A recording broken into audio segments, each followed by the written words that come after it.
गुजरवाडी, निंबाळकरवाडी, भिलारवाडी इथं अजूनही रस्त्यांचा प्रॉब्लेम आहे. कारण हेवी वाहतूक तिथे होते. हं. मग त्याच्यावर कसं काम करता येईल? तो एक विचार आहे.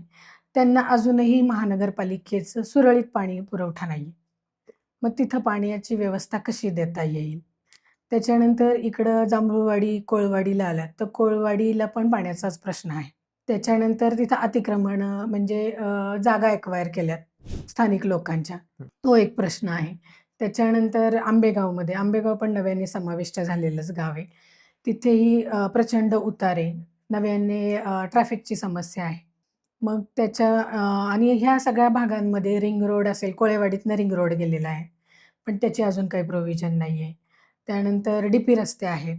त्या डी-पी रस्त्यावर काम करून कसा ट्रॅफिकचा प्रश्न सोडवता येईल, हे एक आहे.